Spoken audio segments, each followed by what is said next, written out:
So obviously it's been a hard week for you. Because I stopped drinking. I was going to say because of Life of a Showgirl came out. You want to talk about Life of a Showgirl? I mean, would you want to talk about the drinking? I just don't see how we're going to I don't see how we're going to start talking about Taylor Swift's The Life of a Showgirl unless you have 3 to 7 hours to spare. That's a Twitch stream. You've already, I don't have it to spare. Oh. No, but I want to but has it been a good week, bad week? You're like number 13 on the TS, well, Taylor Swift card holding. I'm number 13 on the TS transsexual card holding. But you what are you, 0.001% of listeners? For sure, every year. But it's also just being a Swiftie is an emotional roller coaster. Every time there's an album rollout, it just takes so much time. I've lost a couple days to Taylor this week. Well, I think it's important to remember that Taylor Swift, who is basically a world economy, of course, right? Has a massive Taylor Swift GDP. is an industry, not a person, right? And even probably has the 6th largest economy in the world, I'm sure. So, and in that regard, it's stock, it's boom, it's bust, up, down, and And I think the album is selling well in terms of economics. I think it's going to be I think she's getting her coin for sure. Phew. No, I was so worried. She won't be staying on this couch anytime soon. No, Taylor's secret number is 13. Obviously, that's not a secret.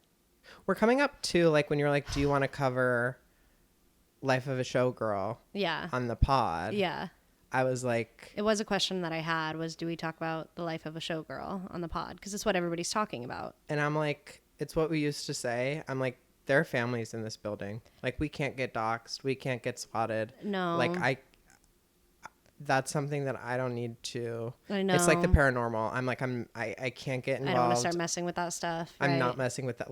Hi, benevolence. Good. You do your thing. Yeah. I, of course, have my own relationship with Taylor Swift, but similar to her kind of navigation of politics and stances, I'm going to keep that mum. I know, because I sometimes get confused on your relationship to Taylor Swift.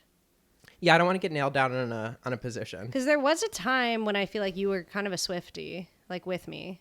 There was a time we were listening to a lot of Taylor. Well, a high tide raises all boats. Yeah. When she's up, yeah, I'm in on the account. I'm the kind of Swiftie, I'm going to be with her. I'm going to choose Taylor Swift forever, right? I'm too locked in. But I am more of a Folklore Evermore Tortured Poets Swiftie than I am a Lover 1989 Life of a Showgirl Swiftie, which these are different kind of subgroups. Well, so this is a glitter pen album. You don't know about the pens? Taylor Swift writes songs with different pens. The songs have different styles. So this is an entirely glitter pen album. Glitter pen is Shake It Off is a glitter pen song. The more fun, this is an entirely glitter pen album. And I'm not really a glitter pen fan. I like the more. What do you write with? Well, I don't remember her other pens of choice, but I like the ones that she used she's to writing write. in crayon. Yeah, I like the sad songs. And I like her better when she's all love. This is where it hurts to say. I'm fuck, I like her better sad. She writes more impactful music that way, but I'm happy for her because she's obviously been a deeply sad person for a long time. So I'm happy she's happy. I think that's all we can ever hope for anyone in our lives. And I'm happy she's living in Leawood, fucking Kansas, y'all. She's living right down the street from my cousin, and that's crazy. It's so crazy that she ended up in Kansas City. That backyard. I'm I know those backyards, you guys. That's right down the street from my cousin. Rich. Yeah. But it's so crazy. I'm I can't believe that's where she ended up, but it does make me feel like I can relate to her a bit more knowing the kind of scenery she's around. Right. Where it is. It's you can picture her in her little I can picture her. Yeah. She's got Is it above ground pool, below ground pool? Probably above, but no, what do you mean above ground pool? Does she have a pool there? I'm sure she has a pool there.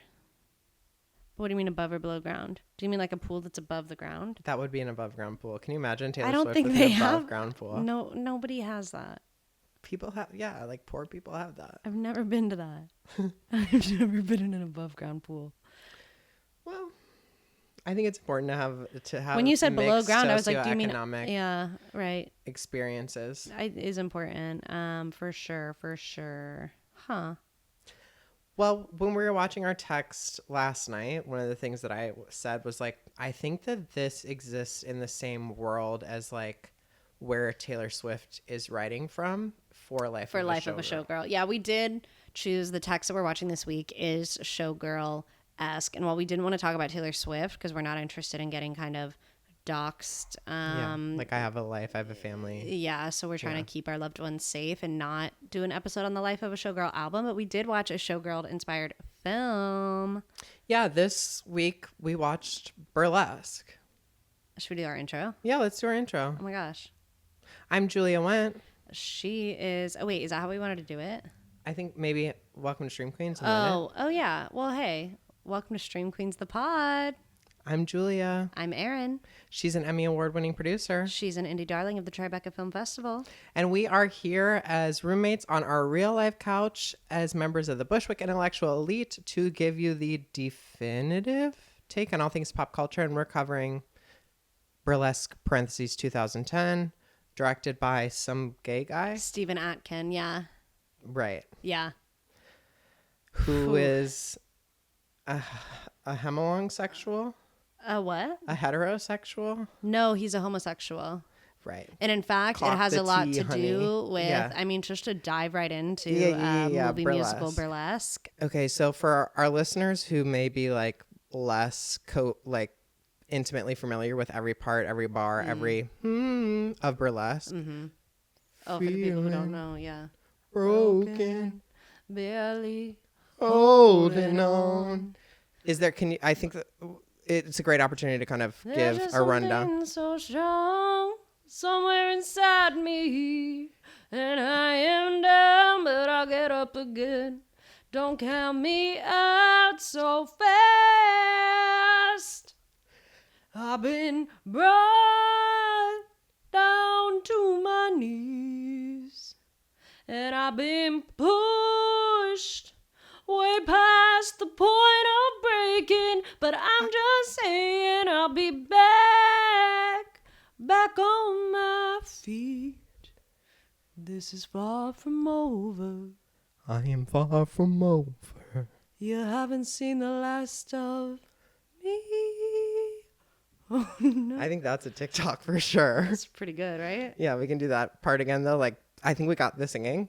You think we got the singing? Yeah, I mean, obviously we can do as much or as little singing as I possible. can do some of the other songs if you're interested. Yeah, let's grab the other songs, but first, for our listeners who may be less familiar with the plot details or even that song, like some people may not know what I'm singing. Yeah, the movie musical Burlesque. Can you hit us with a summary? Yeah, so the movie musical Burlesque, it follows Allie, played by Christina Aguilera. She's a small town gal with a great voice. She leaves a troubled life behind and follows her dreams to Los Angeles. She lands a job as a cocktail waitress at the Burlesque Lounge, a once majestic theater that houses an inspired musical revue led by Tess, played by Cher, the proprietor.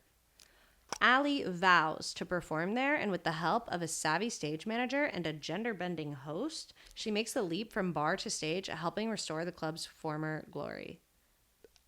I think that that's brilliant. It ignores some of the twists and turns, but I think that's a great... It ignores some of the twists and turns, and it also gives a bit of ups. It gives a big up to the gender-bending host, who I think is Alan Cumming, but he doesn't help much on her journey. And I'm like, and he's, as far as I can tell, his gender's pretty settled, but maybe not in the movie. Maybe not. I don't know. Right. I'm like, anyway, do you mean a gay guy? The gender-bending gay guy. Gender. Yeah. I'm like, but yeah, that is a top of the line summary of the movie, of course. But of course, there's lots of other twists and turns and plots that do come up.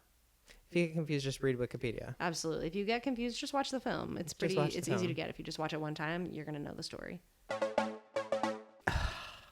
And a lot of what we're going to talk about, right, is it successful as a musical or a movie? Yeah, that's a great place to start. Is it a successful movie or musical? And it is, because it's certainly a movie musical. No doubt, it is a movie and a musical.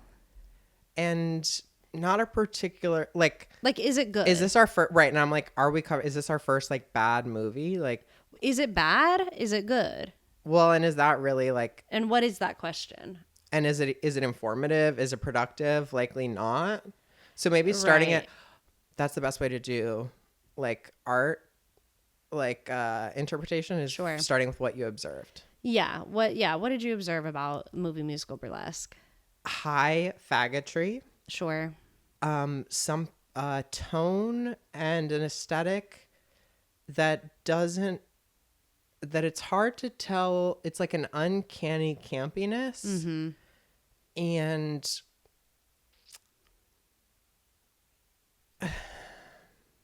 what the question was, it good or is it bad? I think the question was what you observed. Oh, what I observed. Oh, a mess, a really strong. What did I observe? Maybe what was successful and what wasn't successful for you in terms of the making of Burlesque. Well, we've seen it many times. I think you introduced me ultimately to this movie. Oh, I did? Because, yeah, Burlesque is kind of, I mean, 2010, we don't know culturally. People aren't aware of what feminism is. Like, that's... In 2010, people aren't aware of what feminism is. Go on. Well, okay, we have... Well, do you remember when was Gamergate? It all comes When back to was Gamergate, but like pre and post like that. The point is 2010, it's a movie led by two women, written and directed by a gay guy. Mm-hmm. Like the reception is not going to be like we're not excited about this. This isn't Ghostbusters 2 female reboot where people Sure. are excited and also mad. It's just kind of like Cher's always been somebody who's been laughed at throughout different points of her career. And this was like her first movie musical debut. And it also, was. wasn't it like the first time on screen since 1967? Certainly not since 1967. She'd had like a 7-year break. What was she in 7 years before that? I don't know, but she certainly did Chat. stuff after 1967. Cher? On film, though. I swear to God. Okay. We'll have to fact check it. Like because again, like We'll have to fact check it. This was a big deal for Cher to do this movie musical. the no first time doubt. she went on in a movie, she said she went down to probably the Brentwood Cinema to watch the trailer, and they played the trailer, and they started showing the names of the cast members. Was it like Jack Nicholson for Moonlight, and the audience is clapping, and then it says Cher, and they start laughing. No. And she said that she's never she was wrecked. They were laughing. She's a joke. Oh, that's not right. Yeah. Well, And I think that film. Yeah, and I think that's the thing about when we ask if this movie's like good or is it bad, and I agree that's not a good question, but But I will say it's a good movie. So. but it's right, and that's the thing. It's like I enjoy the movie for sure, so that's good. And Cher is of course Yeah. A star. a star. I Yeah. mean, she's incredible in the film. And she really is. She's charming. She's funny. She's oozing talent. She's fucking Cher. But And I wonder, I bet you Burlesque introduced Cher to another generation. that's absolutely true. That's absolutely true. I think without Burlesque, Cher doesn't have the girls my She's age not going to and be younger. on Jimmy Kimmel mean tweets. Yeah, of course. And I think Burlesque also gets to have like another kind of renaissance because of the TikTok sound of Wagon Wheel Watusi. Wagon Wheel Watusi. Burlesque, like, is it a bad movie? Because that's the thing. It's like in many ways, like, yes, like the script. It's iconic. The script is not good, right? The songs are hit and miss, but the ones that are good, I think, are really, really good. And then it's like songs are not the good. costumes, I think, are good. I think the choreography Some of the is costumes. somewhat good. I think some of the sets are good, but not all. Like that's the thing. It's just like. But it's really the story that is probably lacking the most because, right, we're following Allie. Short for just Alice. a girl. Allie, short for Alice from Iowa. What? For ostensibly, that is so Stanley Tucci can say "Welcome to Wonderland" when she makes the Burlesque Ostensibly, team. that's why Allie is short for Alice. Right. I'm like, is Yeah. this based on the worst book? But Well, no. So it's like it's like, just where the did this film. come from? So where it came from is so Stephen. A gay opium to a PNP gaping, no loads refused cum dump, like sex haze or.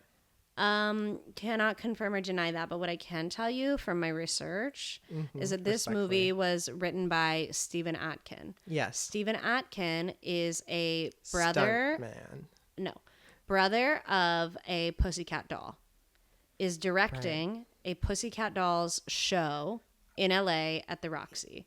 celebrities are coming in to do this kind of burlesque style show. Okay. Stephen Atkins films this show, makes a little movie out of this showgirl inspired, burlesque inspired like show that has like celebrities coming in. Christina Aguilera came in as a guest on this show. Like they would have like, you know, and it's like a Pussycat Dolls, whatever. So Stephen Atkins is also at this time dating a guy named Chris or something Culpepper, who is the president of Screen Gems. Okay, they're dating. Screen Gems guy gets a call from Christina's agent that says, hey, Christina Aguilera is like, we just had a big meeting with her and she really wants to do a movie. And he's like, Right. oh Me my too. God. I really want to do a movie. Yeah, she really wanted to do a movie. And he's like, wait, I have the perfect thing. And basically what he's thinking is my boyfriend Steven is doing this like thing, is doing this like showgirls burlesque type thing. What if we is doing this thing where he's weaponizing his Pussycat Doll siblingship.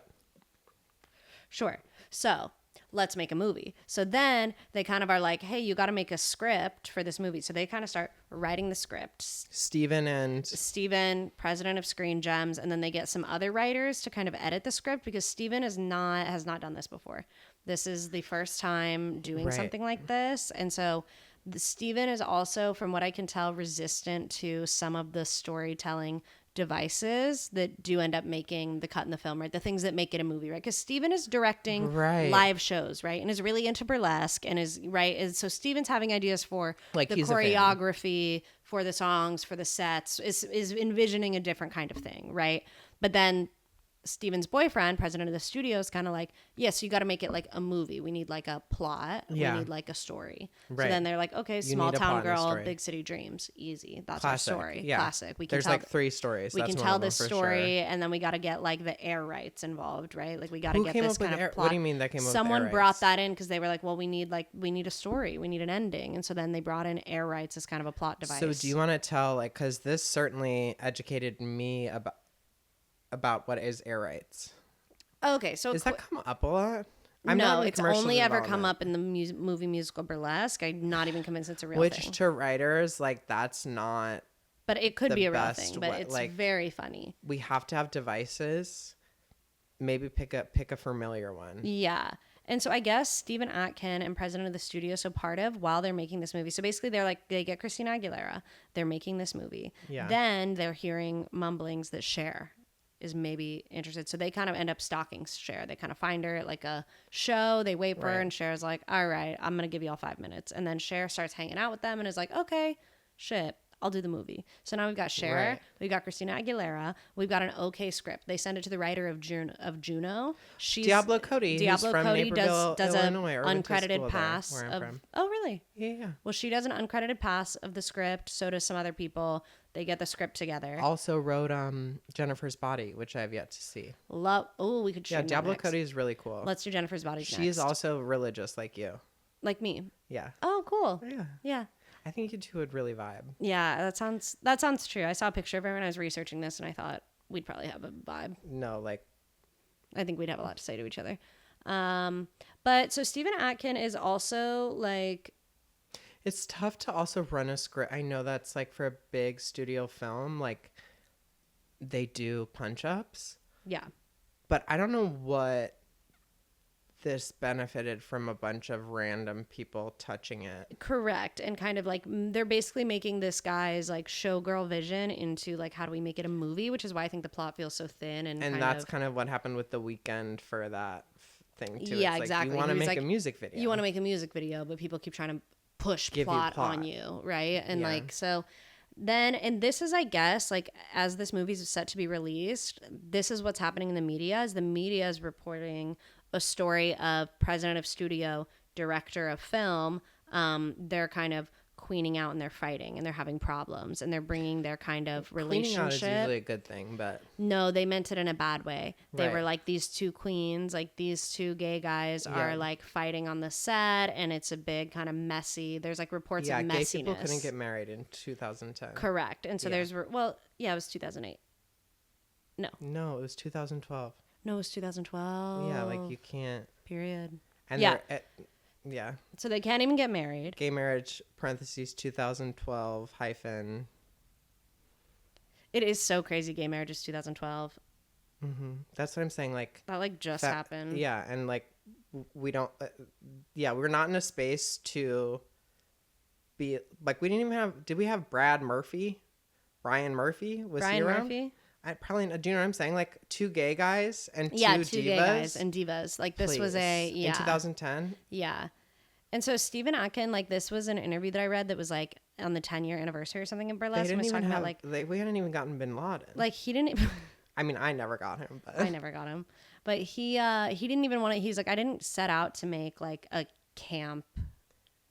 That's movie. what makes you can't set out to make of something course, camp. And that's clear. But like, and that's I think what I that's wonder. Good to know. That maybe that's a point in the. I'm like, that's a point in the like it's camp, because if he's like, no, I did not mean to make camp. Yeah, he was going earnest, and that's I think part of why the film, because I'm like, it is camp in what we've done to it in terms of like the cult following, which has enjoyed this movie in like the queer community from here on out, right? I mean, we've all enjoyed it. Huge part of my life. But it's randomly not as I'm like, it's not looking camp in the face. It's clearly not trying to be. It's very earnest, and it's just like, I don't know, when we were watching it last night, we were like, it drags. Well, multiple times we're like, is this an extended version? Right. It's a 2-hour long movie. It's a 2-hour long movie. Yeah, maybe not like a true 2 hours, but it's clocking in 158. Like, yeah. You're saying earnest. How do you mean? I think earnest is also another, like, to me, an element of camp. And I guess it is camp, because it's like, yeah, everyone's just giving a very earnest performance. There's an earnestness to everything about this film. You know, it's Christina Aguilera's first like movie role. Like she's giving it everything she has. She's like earnest. Acting. Yes. She's working really hard. And one thing I do find actually strong about it, actually, it's maybe what it is it's not a successful execution of plot, for instance.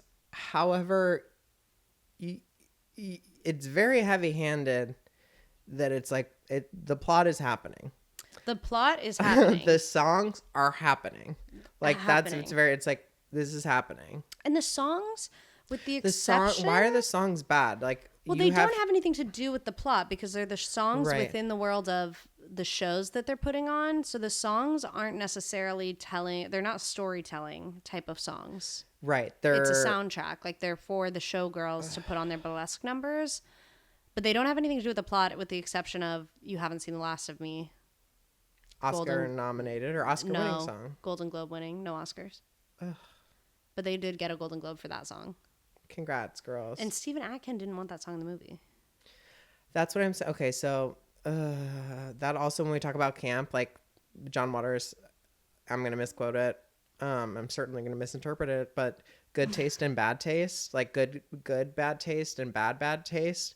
And that is a taste level issue for me on Mr. Steven, that he is like the song that got them, again, like, I know, critical recognition. He's like, well, you don't want that song. And it's like, that's also the reason that hits the most is because it's related to the plot. It's like the only song in the film that's related to the plot. And it's when Cher's like struggling to keep a club, and she does that heartbreaking rendition of You Haven't Seen the Last of Me. Like, and it's such a good song. We love that song. And Christina, Cher, similarly, like in her life, like I was just thinking about it. I'm like, she plays economic stress is the worst kind of stress, and she plays it so true. And I'm like, yeah, multiple points in Cher's life, she started from nothing and she's lost everything multiple times throughout her career.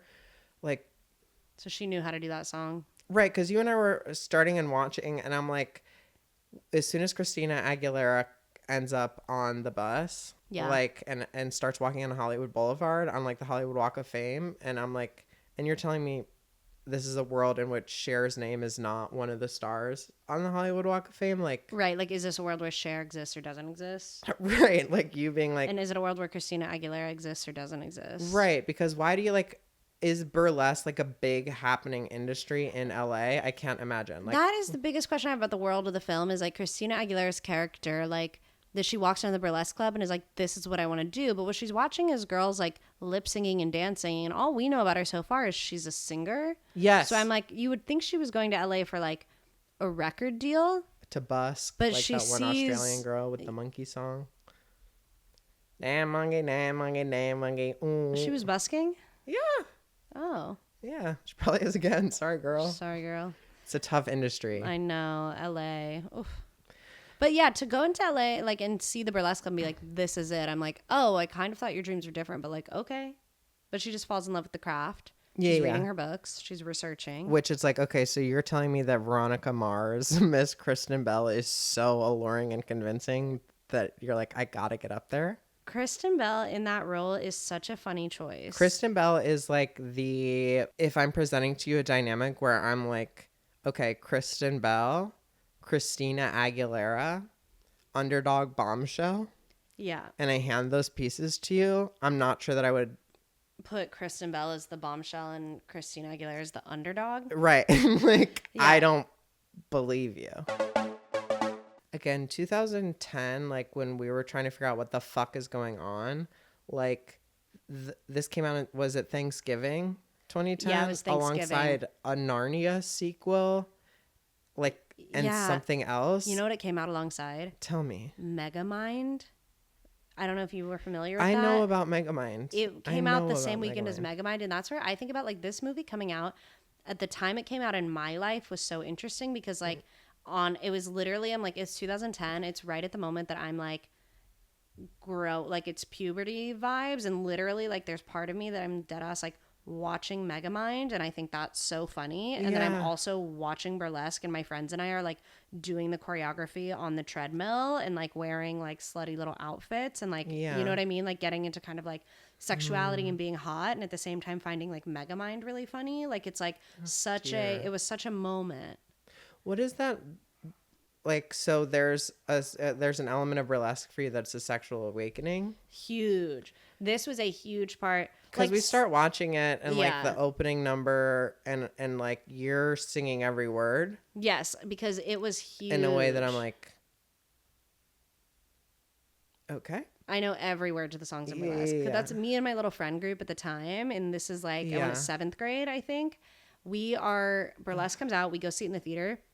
We are spending night after night doing sexy dances, filming them on like photo booth. Like we're doing like a lot of treadmill based choreography, and you know what I mean, like in somebody's basement. Because that was like OK Go was happening at the same time. OK Go was happening, and treadmills must have become more widely accessible. Yeah, they were just like in more people's basements. Yeah. And so we were like doing a lot of treadmill based choreography, and we're just like getting really like sexy with it for kind of the first time, and we're like putting on makeup, and we're wearing slutty little outfits, and we're really like reading into the lyrics, you know what I mean? We're like, when she's like, which is love, again like sex, ladies no regrets, we're like, ladies no regrets, like she's saying like just have sex and don't regret it. We're like, oh, like maybe it was definitely like a growing up moment. Like we were really trying to see what all this is about, right? Which is tough because it's not the media's job to like be like a teacher or be socially responsible. Sure. But I'm like,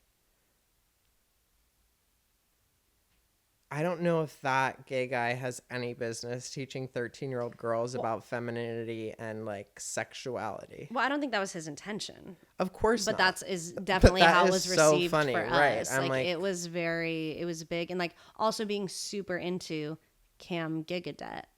Like that was like, it was like that's so he's so hot to us. We're like, oh. And also how Christina Aguilera is acting, you know what I mean? Which like, is I'm like, nuts. And like let's talk about that. Oh, let's right? talk like, about that. Let's get into like, as a guiding viewing question, like, is Christina a girl's girl? That is such a great question in this film. Well, because even like you bring up Cam Giggity,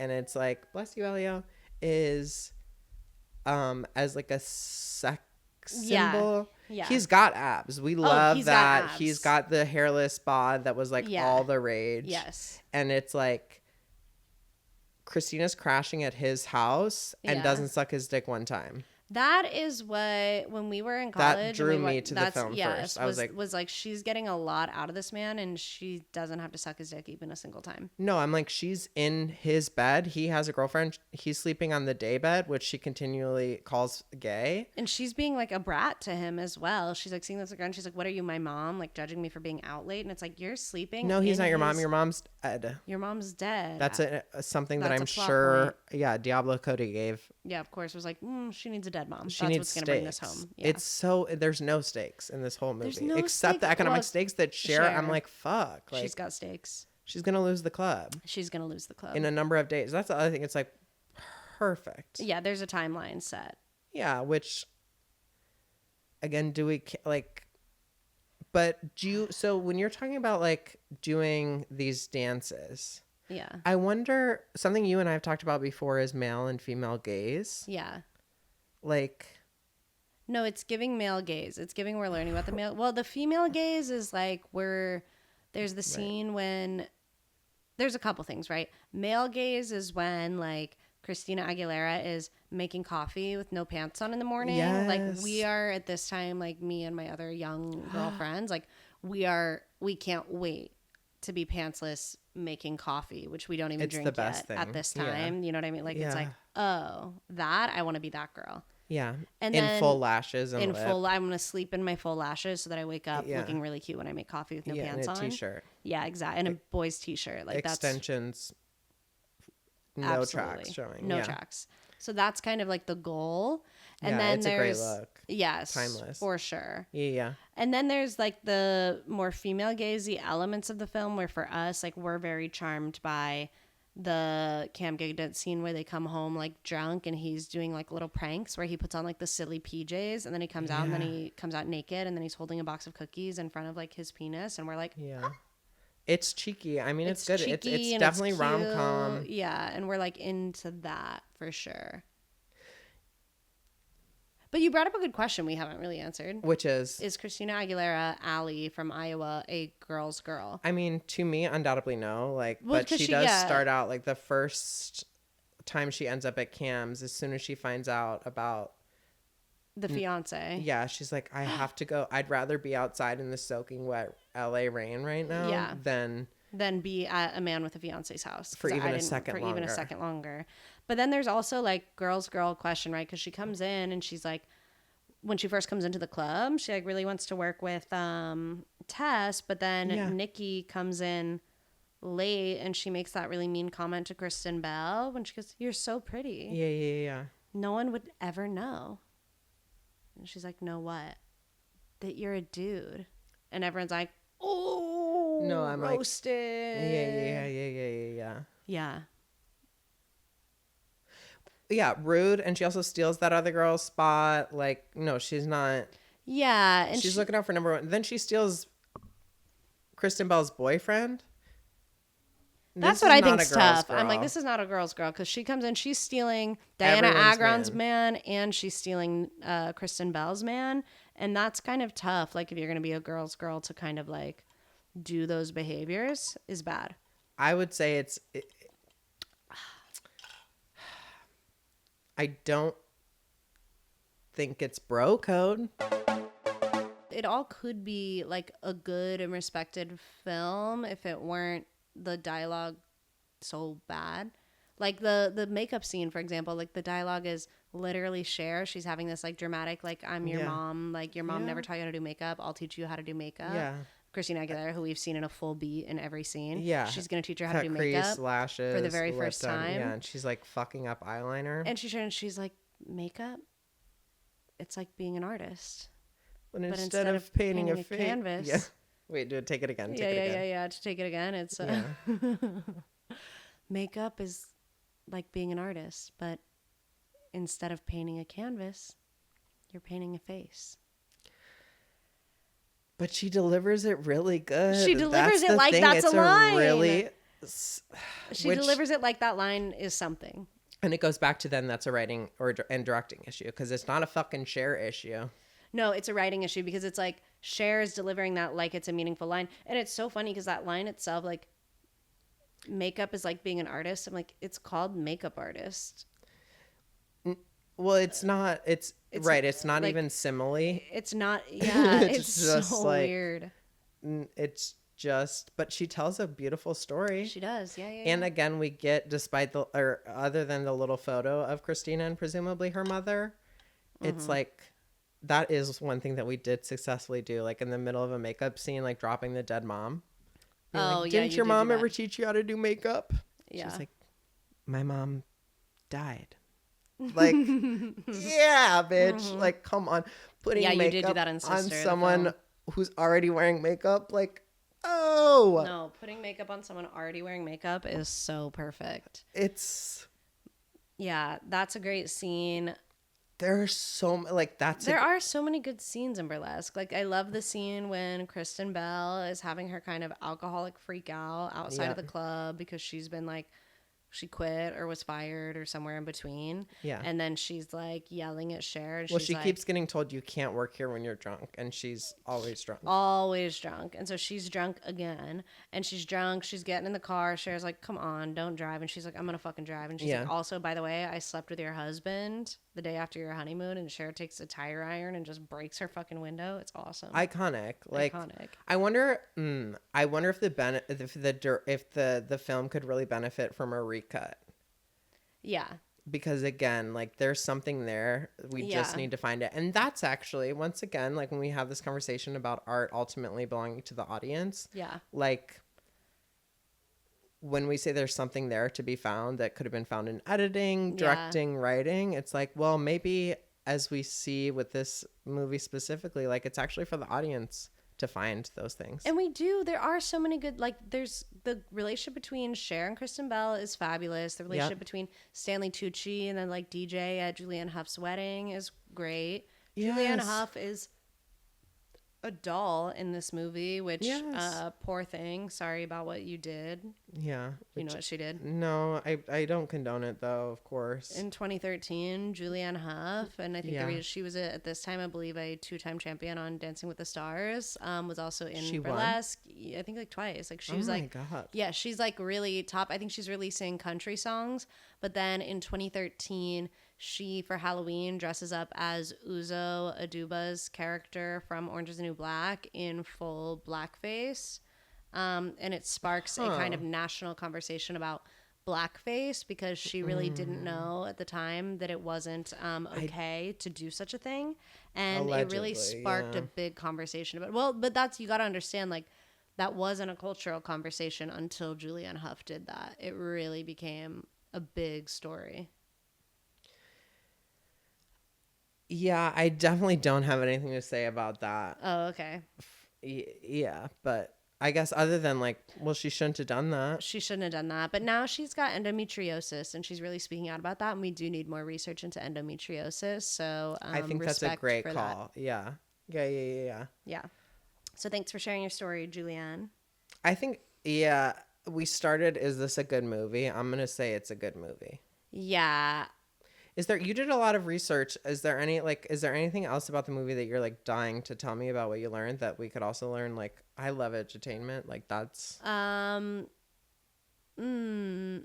dynamics are bread and butter, edutainment is my beans and toast.